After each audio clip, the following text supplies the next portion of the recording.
Equals it was one of those overcast mornings in Cedar Grove, where the sky seemed to hang like a damp blanket, dull and suffocating.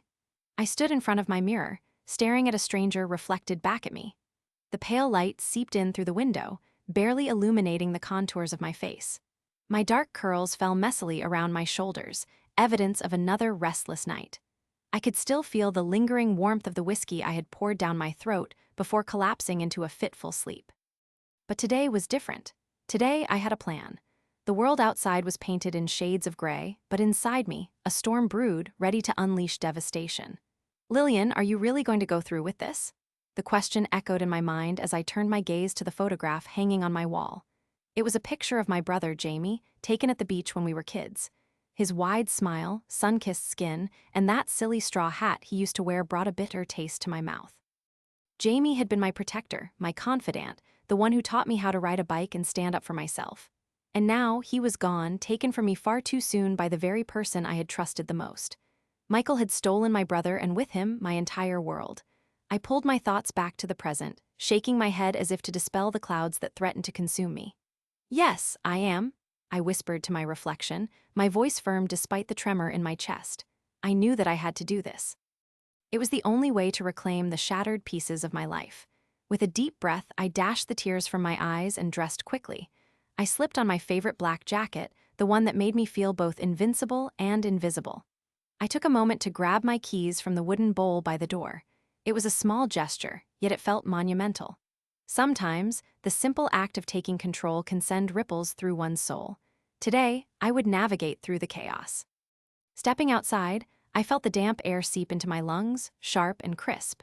The smell of rain lingered, mingling with the earthy scent of wet grass. As I turned the corner onto Maple Street, the familiar creaking of the oak trees overhead filled the air. The leaves rattled softly, almost as if they were whispering secrets. I could hear the faint hum of traffic in the distance, mixed with the sound of kids laughing at the elementary school down the block. They were blissfully unaware of the darkness lurking beneath the surface of Cedar Grove, just like I had been before everything fell apart. I had spent the last few weeks living in a haze, haunted not only by memories, but also by the recent events that had sparked this fire inside me.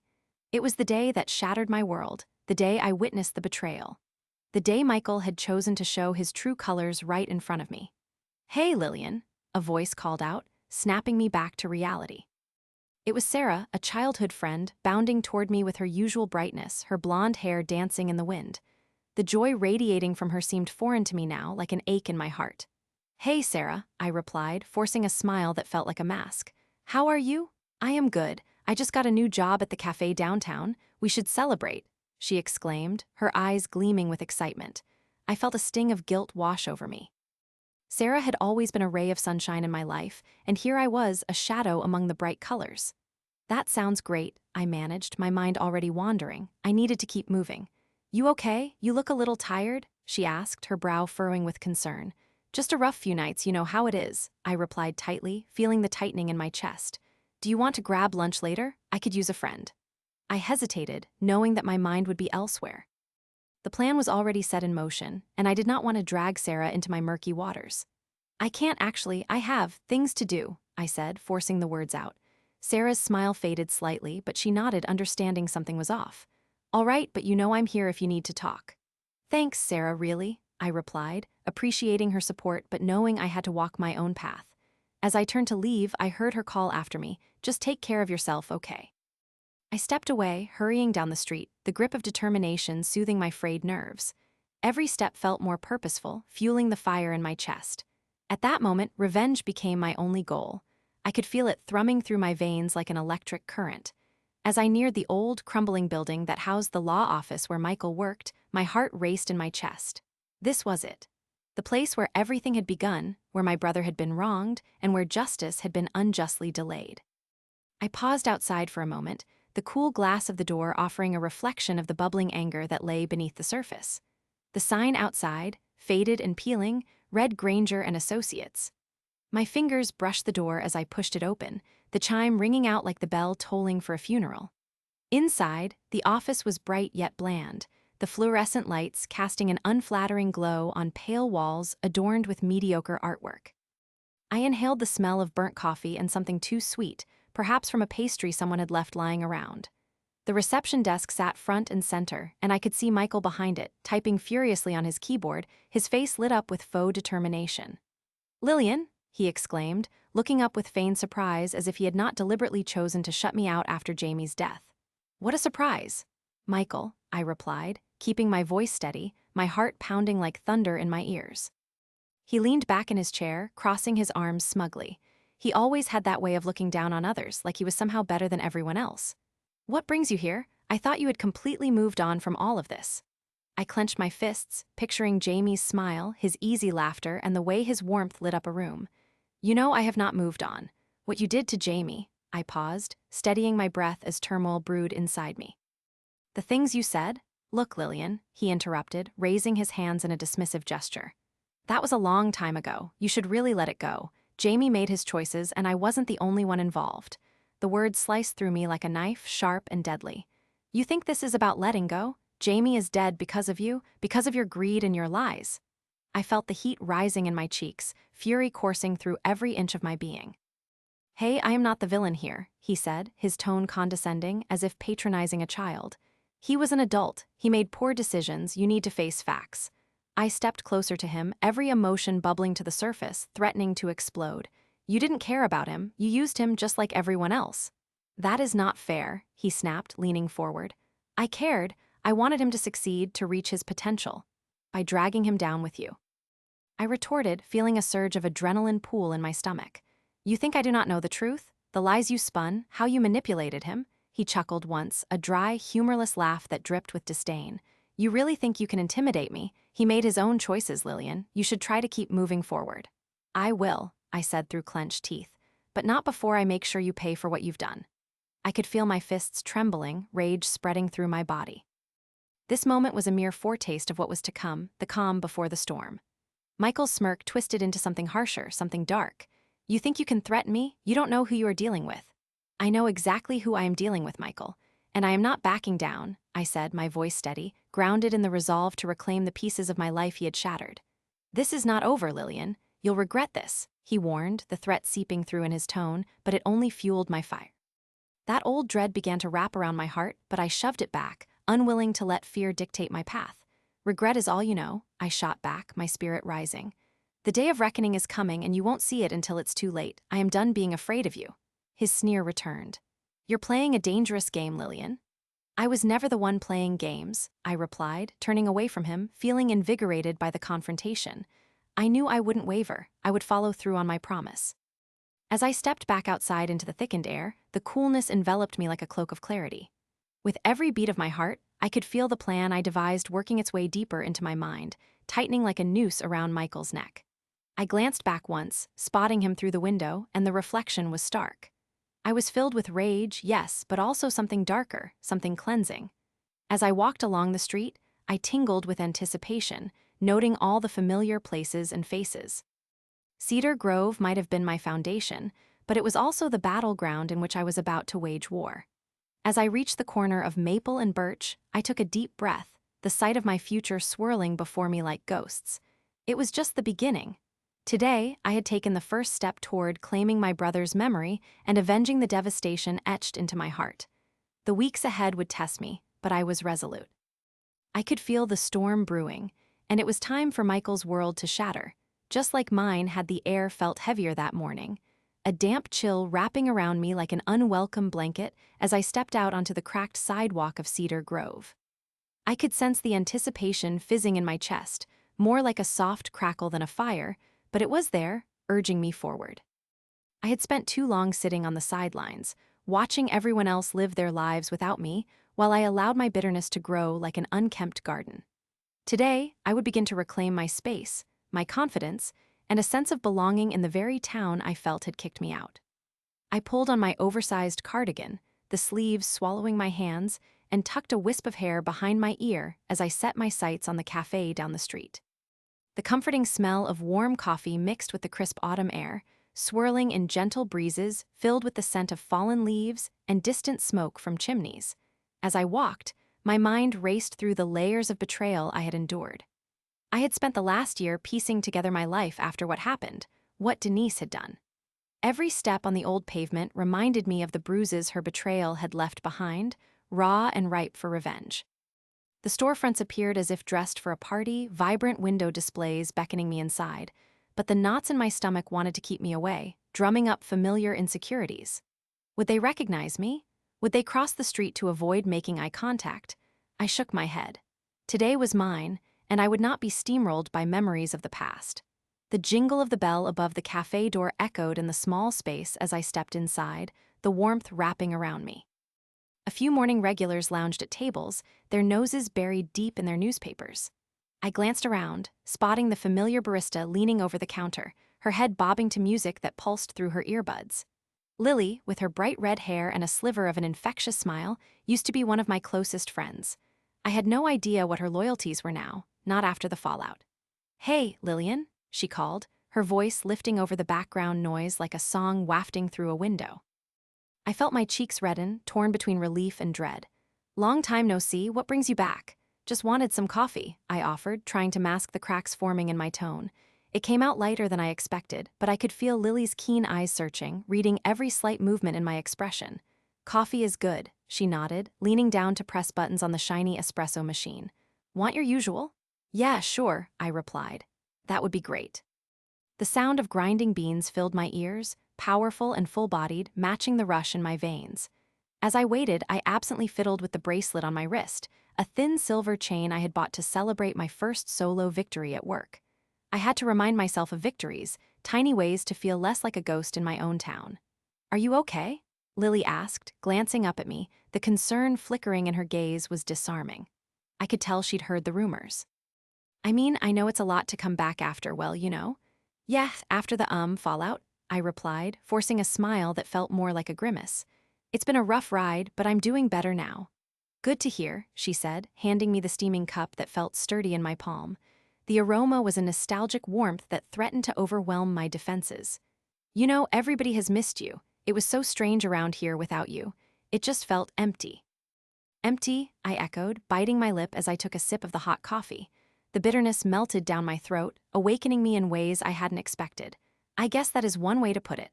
I didn't want to think about how empty I had felt, lurching from the fallout like a wrecked ship on a stormy sea, but here I was wading through my own memories. "I heard folks still talk about you," Lily continued, leaning her elbows on the counter with a conspiratorial grin. "Especially the book club. They really want you back, they miss your insights." "Insights," I laughed, half-hearted but genuine. "Or the fact that I kept them on their toes?" The bitterness seeped out, the taste of it almost pleasant. "Definitely that," she quipped, her eyes sparkling. "You always had a way of making things lively." But her tone shifted subtly, her lips pressing together as if she were withholding a thought. "Just, maybe consider giving it a shot. They still think highly of you." "I will think about it," I said, warmth spilling into my tone more than I had intended. I needed this slight connection, even as I felt the pull of old wounds trailing through me like shadows. The cafe door jangled as it swung open again, and I turned to see who it was, an involuntary instinct to stretch out my neck like a curious feline. My breath caught. It was Denise. I hadn't seen her since the night of the party, our last confrontation ricocheting through my mind like an echo of clattering glass. She walked in like she owned the place, her confident stride wrapping around her like a halo, blonde hair effortlessly cascading over her shoulders, and that characteristic glint in her eye. It was the same look that convinced everyone she could do no wrong, yet I knew better. My pulse quickened, and every instinct in me screamed to turn and leave, but there I stood, frozen in apprehension. "Denise," I breathed under my breath, the name tasting bitter and sharp. Lily's smile faltered as she glanced between us, sensing the atmosphere shift. You okay?" she asked, but I was already losing focus on her. I felt like I was in a movie frozen on a single shot, watching the scene play out. "Of course, I'm fine," Denise's voice cut through the cafe, smooth as silk and playfully sharp, making me want to bolt. "Lillian Hart, look who it is, how quaint." "Denise," I managed to say, forcing the words past the lump in my throat. "You are looking more alive," she smirked with that false sweetness dripping from her words. I could feel my palms go clammy around my cup, and anger began to flicker in my chest like a match to dry tinder. "Thanks," I replied coolly, standing my ground. "I guess we all handle things differently." "Right, and some never quite recover," she replied, tilting her head with a feigned concern. "You should really come back to the book club. I imagine all those empty seats must be sorely missed." Oh no, I shot back, surprising even myself with the bite alongside my voice. It's nice to keep the ghosts in the past where they belong. A brief silence followed as her smile faltered, the glint in her eye dimming for the briefest moment. I could see the gears shifting in her mind, calculating how to respond. Laughter erupted from a nearby table as a couple recognized the sudden tension, their eyes darting between us as if they were watching a tennis match. That's cute, she quipped, folding her arms defiantly. You are trying to reclaim your life, I get it, but darling, you can never outrun your past. Not running, I shot back, feeling as if I'd taken on a weight I didn't know I could carry. Denise stepped closer, enjoying the heightening tension as if she were playing with her food before devouring it. You really think you can just stride back into this town like nothing ever happened? You're like a bad dream, Lillian. We worked hard to forget.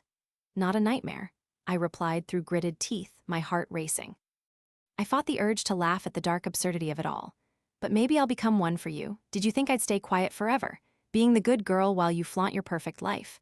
The atmosphere crackled with tension, thickening like the air before a summer storm. Laughter faded into whispers, eyes lingering, the weight of the cafe's presence watching with bated breath. Oh, come on, she laughed harshly, a clear attempt to reinforce her superiority. What do you propose to do? Write a tell-all book?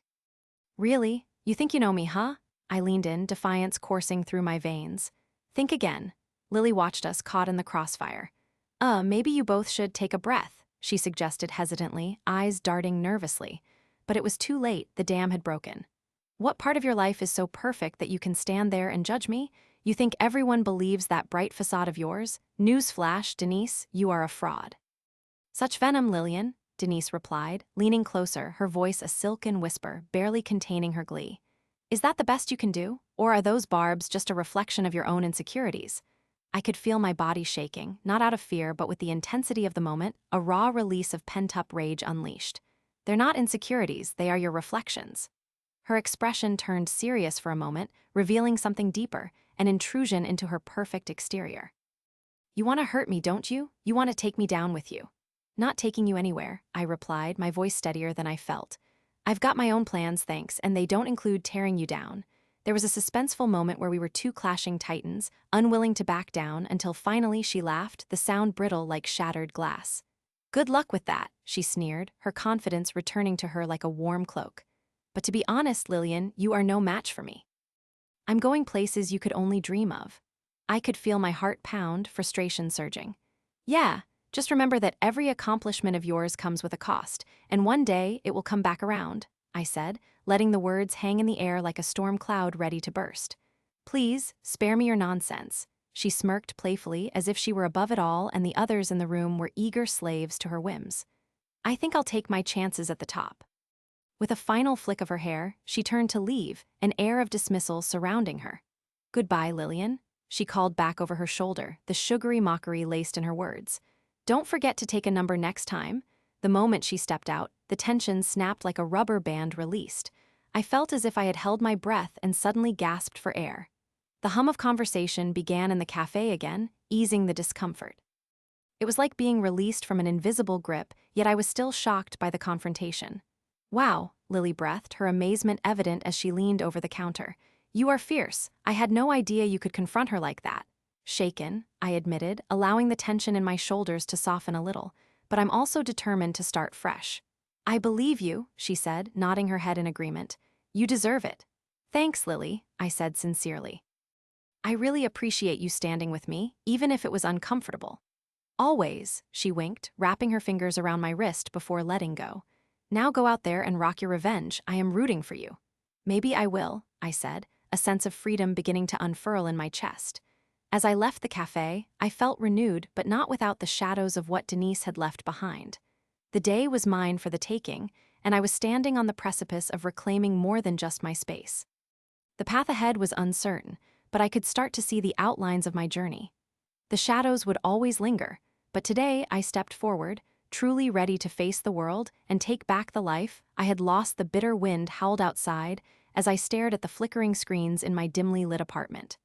I could still hear the echoes of the confrontation with Max from the previous day flooding my mind. You can't just erase the past, Lillian. The way he said my name sent a shiver down my spine, like I was an old book taken off the shelf, covered in dust. The thought of facing him again flickered through my mind like the intermittent light from my buzzing desk lamp. I had jumped through hoops to make the plans for my revenge, but I was not quite ready to confront the man who had shattered my life. I paced around the cramped space, my thoughts like a storm brewing within, remembering every moment of betrayal that had led to this. How I once trusted him, how deeply I had loved him, and now the way my heart turned cold thinking of all he had done. I glanced at my phone. 14 missed calls. 8 from Jenna, my closest confidant who consistently urged me to talk it out instead of seeking vengeance, and 6 from Max, who was probably trying to smooth over the fallout from yesterday's confrontation. My fingers hovered over the screen, contemplating my next move. Should I call Jenna? Would she understand the depth of my pain?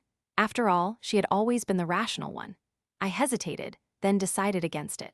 I was far too enveloped in my own swirling emotions to be sensible. I leaned against the kitchen counter, staring at the half-eaten sandwich in front of me, my appetite long gone. I picked up my glass of water, the ice clinking against the sides while I let out a slow breath. Each chill running up my back felt like a reminder of my goals. It was time to finish what I started. The sunlight outside had faded, leaving a gray shroud over Cedar Grove, matching my somber mood. If it were any other day, I would have loved the aesthetic, but today the world felt too quiet. Suddenly, my phone buzzed again, this time vibrating insistently against the wooden table. I picked it up. It was Jenna. I hesitated but finally answered, letting the tension come to a head. Hello? Lillian, thank God, I was worried sick. Why haven't you returned my calls? I'm at the coffee shop near your place. Can you please come meet me? Jenna's voice bore the weight of anxiety, underlying her usual cheery tone. I bit my lip, pulling the phone away for a moment to gather my thoughts. I don't know, Jenna. I'm busy. Busy with what? Plotting more revenge? She paused, sensing that I was struggling. Please just come. You need to talk to someone. Dodging me isn't going to help. Her words struck a chord deep inside me. Was this truly about revenge, or was it about healing? Fine. I'll be there in 30, I replied, not truly believing the conviction present in my own voice. As I slipped on my jacket, a sense of dread clutched my stomach like a tightening vice. Would I tell Jenna everything? Of course not. Her disappointment would stifle me, and I needed all my air. Cedar Grove was small but alive with the sounds of bustling traffic even at this dreary hour. I stepped outside and inhaled the cold air, sharpening my focus. The clamor of the city mixed with the soft patter of fallen leaves against the pavement. It served as the backdrop to my inner chaos. The coffee shop, a quaint little place decorated with mismatched vintage furniture, welcomed me with the rich aroma of brewed coffee and cinnamon. As I entered, the warmth enveloped me, soothing some of my anxiety. I scanned the room until I found Jenna sitting at a corner table. Her curly hair bounced with every animated gesticulation as she laughed with someone. My heart fluttered slightly seeing her smile, but as I made my way over, I realized this lightness contrasted starkly with my internal tempest. She spotted me and motioned me over. Hey, Jenna exclaimed, her expression shifting from joy to concern. You look awful. Are you sleeping at all? I forced a smile but knew it came out more like a grimace. I've been busy, I replied cryptically, taking a seat across from her. Busy? What with? Plotting your next move. She teased playfully, trying to lighten the mood. My heart thudded in my chest. You have to let it go, Lillian. You can't keep living in the shadow of that relationship. You deserve better. Better? That's easy for you to say, I retorted, my voice sharper than I intended. You just don't get it, Jenna. Her eyes softened, and for a moment that spark of understanding flickered there. Then make me get it. Tell me what's really going on. Embarrassed, I twisted my hands beneath the table, my fingernails digging into my palms for a moment before I relaxed them. Look, I just need to set a few things right. Max hurt me, deeply, and it's not as simple as just moving on. I know, she replied softly, leaning closer. But you can't fight hate with hate. It will only consume you. Her concern started to tug at the frayed edges of my emotions, challenging my resolve. There was a melody of truth to her words, yet I found myself caught between the currents of my anger and the desire to heal. You don't understand. He got off easy. While I was left to piece my life back together, he just waltzed away as if nothing happened. And he deserves to feel the consequences of that. I can't just sit back and let it go. Jenna sighed, her fingers brushing over her steaming coffee mug. I get that, Lillian, but there are healthier ways to channel this anger. She took a sip, her expression steadfast. What do you really want to achieve? Revenge, I admitted bitterly, the word tasting sour on my tongue. I want him to feel what I felt. Jenna pressed her lips together, a hint of frustration shining through her eyes. And does that make you feel any better? If you hurt him, will it erase your pain? The question sat heavy in the air. Did I truly believe that? I didn't have a definitive answer, yet the restless energy in my chest demanded an outlet. The more I understood the storm within me, the more it felt like I was losing control of it. I shifted in my seat, glancing around the cafe as if searching for the wisdom to solve my dilemma among the various patrons lost in their worlds. I'm not sure, I murmured finally, my voice vulnerable and barely above a whisper. In that moment, I felt exposed, questioning my intentions in a way I hadn't allowed myself before. But I need to make him regret what he did. Her brow furrowed in disappointment and my heart sank. Lillian, I just want you to be happy. This isn't going to lead you there. It could backfire and you might end up hurting yourself more. A voice in my head screamed at me to shut Jenna down, to protect my plan, but I couldn't. Maybe you're right, but at this point, I can't just turn back, I replied, my tone more subdued. I need to confront him. Jenna hesitated, searching my face as if looking for clues hidden beneath my bravado. Is it Max you want to confront, or the version of you who is broken? Her question struck me hard, leaving marks inside my chest. My fingers trembled for a moment over my coffee cup, and I swirled the drink nervously. Probably both, I whispered, meeting her gaze. I have to wrestle this storm within me. Then wrestle it back into calm. But Lillian, just remember, revenge doesn't come without a cost. It may have consequences you're not prepared for. Her words rattled the cage of my thoughts like thunder rumbling in the distance, but I held tightly to my resolve. This is my choice and my fight, I stated resolutely, but guilt flashed through my heart, reminding me that I couldn't do this alone. Fine, Jenna sighed, conceding for the moment, but I'll be here to help you through the chaos regardless of your decision. Just promise me you'll think it through. Promise. I managed a weak smile, a flicker of warmth slowly creeping back into my heart. As the conversation drifted towards safer topics, I couldn't shake my internal conflict. Part of me wanted to back down, but another part craved action. I could still feel Max's betrayal simmering beneath the surface, and the storm that had taken root in my soul demanded resolution. Leaving the cafe that night, with Jenna's encouraging words echoing in my mind, I couldn't help but look up at the storm-darkened sky. Thunder crackled in the distance, signaling that my own storm was brewing and ready to break. What would happen when the winds of my anger finally surged forth? The answer would likely determine whether or not I could truly claim my closure. As I walked home, the echo of Jenna's warning lingered in the back of my mind. I had one more week before I executed my plan, and during that time, I had to navigate my conflicting emotions with precision. Tomorrow would be a key day in my pursuit of revenge. The day I had to make the first move and confirm Max's weakness, my weapon, and the beginning of the end. Would I regret this path? I felt the tension thick in my throat. With the coming storm outside, only time would reveal what lay ahead. I had waited a long time for this moment, and standing in front of the old Cedar Grove Theater brought a rush of emotions crashing over me like waves against a craggy shore. The building loomed before me, its worn bricks and shattered windows echoing the pain I had experienced at the hands of Aaron Krieger. Tonight was the night I would finally reclaim my power, and with every heartbeat, I could feel the tension thrumming through my veins. Are you ready to do this, Lillian? My best friend Maya asked, her voice drifting through the chilly autumn air like a whisper of courage. She stood beside me, her eyes sparkling with a combination of excitement and anxiety. We had gone through so much together, and now, as she pulled her long chestnut hair into a ponytail, it felt oddly comforting to have her by my side for this pivotal moment. I took a deep breath, the scent of damp leaves and the distant aroma of roasted chestnuts filling my lungs. I have to be. This is the end of a chapter that has haunted me for too long. I tightened my grip on the small backpack slung across my shoulder. Inside it were the tools of my revenge, everything meticulously planned to bring Aaron to his knees, or at the very least, give me the closure I sought. Maya nodded, her expression serious. Remember, we have a plan. Stick to it and we'll walk out of here victorious. Her words hung in the air, heavy with the weight of unspoken fears. But I couldn't let my doubts seep into my resolve. I wanted Aaron to feel the full force of his past. I wanted him to understand pain, the way he had made me feel so many times in our history. I glanced down at my phone, the screen a familiar sight that held messages of betrayal and manipulation. Aaron's texts had shattered my trust, each word betraying the facade he presented to the world. My thumb hovered over his last message, a taunt written just days earlier, challenging me to face him. You know what this is about, Lil. You really think you can get the better of me? A bitter smile crossed my lips. Oh, Aaron, if you only knew how much I have prepared for this. We made our way toward the theater, the large wooden doors creaking ominously as we pushed them open. The scent of dust and stale popcorn washed over me, and I felt the thrill of nostalgia tugging at my heart.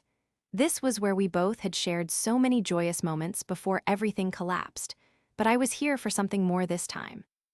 Inside, the seating was largely untouched, with velvet curtains hanging at the front like giant shadows waiting to engulf the unwary. My boots clicked loudly on the polished floor, and I shivered. The thrill of vengeance mixed with anticipation made my stomach flutter uncomfortably. Maya, stay close to me, I instructed, my voice steady despite the chaos swirling inside me. This was our battlefield, one I knew far too well. We will head to the back, where the old projectors are. He won't expect us there. She nodded, her hand brushing against mine for reassurance. You lead the way. As we moved cautiously through the shadows, the theater's quirks became evident. Rows of empty seats seemed to watch us, their faded cushions whispering stories of laughter and sorrow. Dust motes danced in the beams of light filtering in through the broken windows, creating an otherworldly atmosphere. My heart pounded like a drum in my chest. I had to center myself. Just imagine seeing his face when he realizes how everything he did has led him right into a trap, Maya said, breaking the silence as we slipped into the cramped confines of the projector room. I could feel her excitement bubbling just beneath the surface. Honestly, I can't wait to see that look. I want him to understand that no one gets away with what he did, I replied, my voice low but fierce. I unzipped my backpack and revealed my secret weapons, an old projector and a flash drive filled with evidence of his wrongdoings. Maya raised an eyebrow, intrigued. You really think he will care? Not care, I corrected her, my determination surfacing like a flame. I want him to see it all, every lie, every deceit laid out before him. I want him to squirm under the weight of his own actions. This is not just for me, it's for everyone else he hurt. As I set up the projector, I could hear Maya pacing behind me, her nervous energy palpable. I managed to get the projector to work with a small flicker of light, and it cast ghosts of images across the blank wall in front of us. Scenes from his past, the times he had cheated, manipulated, and made my life a nightmare. With each click of the remote, I felt a wave of triumph wash over me. Is it working? Maya asked, peering over my shoulder. Yes, look. Starts here, I said, pointing to a moment where he had shown his true colors, the evening he had convinced me to betray my own friends to further his ambition. The betrayal was fresh in my mind, each word he had spoken like daggers driven into my back. What a jerk, Maya muttered, her voice laced with disgust. You deserve so much better than that. I thought I did. I thought he was a friend, but friends don't treat each other like that. My voice shook slightly, a mix of hurt and anger spilling out. I took a breath to regain my composure. This is the moment when the world will see who he really is, not just the charming facade he shows everyone else. As images obscured the wall, depicting his treachery, a flash of light from the door drew my attention. My heart raced, someone was coming. Maya, hide, I hissed, motioning for her to duck behind a rickety table laden with old film reels. I crouched low, my heart hammering against my ribcage as someone entered the room. It was Aaron, his silhouette looming large in the doorway, illuminated by a faint glow from his phone. What a cozy little hideaway you have here, Lillian, he sneered, closing the door behind him. Didn't think you would have the guts to confront me, let alone choose this dump as your battleground. You don't know anything about guts, Aaron, I shot back, my voice trembling with pent-up rage. You think you can manipulate everyone forever? It ends tonight. His laughter echoed in the cramped space, grating against my ears. You really think you can stand up to me? Look around you, Lil. This place, it's a haunted relic. You cannot hurt me with shadows. I am untouchable. I stepped forward, anger fueling my resolve. You are nothing but a coward hiding behind shadows, and tonight those shadows will expose you for who you really are. I gestured to the projector, the images flickering like demons ready to claw their way back into the light. Everyone deserves to see the truth. You thought you could bury your past, Aaron, but I brought it back to haunt you. His amusement faded, confusion crossing his features. What are you talking about?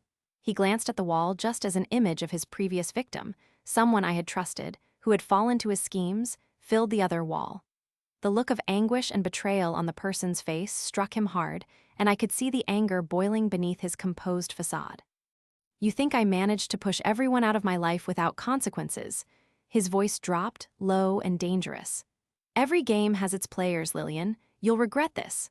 I already regret trusting you, I shot back, feeling my pulse quicken as I exposed him to my carefully orchestrated plan. But regret can drive someone to take action. The moving images transformed into snapshots of his betrayals, his actions illuminated in the flickering light, making the reality of his vicious tactics impossible to ignore. Aaron's expression shifted from amusement to disbelief, and finally to fury. You think some silly slideshow is going to change anything? You have no evidence that matters. That's where you're wrong. My voice rang out, filled with conviction as I presented the flash drive gleaming in my palm. I've gathered everything. Court documents, testimonies, secret accounts of how you manipulated your way to the top through lies, oh yes, even recorded conversations. He glanced at the projector screen, the color draining from his face as he recognized the weight of the truth pointing at him with cruel precision. I took another step forward, my heart racing as I felt the thrill of power flood through me. You will never be untouchable again. Everyone you hurt will finally know your name, and you will face them. And when that happens, you will be the one standing here, watching the world see the real you. His composure shattered as he took a step closer, anger radiating from him like heat waves. You think this is going to work out for you? You think you're the hero in this story? You're nothing but a pathetic girl holding on to the past. For a moment, I felt the sting of his words cutting deep, but then I remembered the pain of his betrayal, every sleepless night, every moment I had spent mired in confusion and doubt.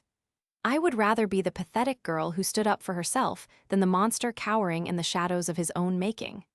He lunged toward me, fury flashing in his eyes, but I had anticipated this moment. I pressed the remote, and the images on the wall leaped forward, each one filled with cries for justice, reminders of how he had left scars that would never heal. You are a monster, Aaron, I declared, feeling myself grow steadier. And tonight, everyone will see it. Each image was like a nail in the coffin of his arrogance, and I could see the realization dawning on him, crumbling his bravado as a wave of panic passed over his features. Stop it, you cannot do this. He shouted, his voice high-pitched, trembling. I stepped back, feeling the rush of victory flooding my chest. It is too late to stop, you did this to yourself. Suddenly, the door burst open, and a figure jumped in, followed by loud voices as the police flooded the projector room. They had gotten my tip, and I knew it was only a matter of time before they arrived. Freeze! Aaron Krieger, you are under arrest. An officer commanded, mind racing frantically to create a narrative for this moment.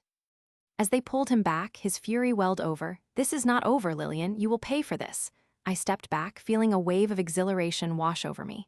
No, Aaron, this is just the beginning. The officers handcuffed him, and as they led him away, I felt a weight lift off my shoulders, like a heavy fog dispersing into thin air. I turned to Maya, whose face was a mixture of shock and celebration. We did it, she whispered, tears glistening in her eyes. I nodded, my heart racing with the rush of victory. We did it, I finally feel free. The theater, once a place of sadness, echoed with the sounds of my triumph. I watched as the officers led him into the deeper shadows beyond the doors, knowing that for the first time in years, I had moved past fear and straight into the realm of closure. I felt powerful, no longer bound by the ghosts of my past. In Cedar Grove, with the weight of my revenge fulfilled, I was ready to begin anew.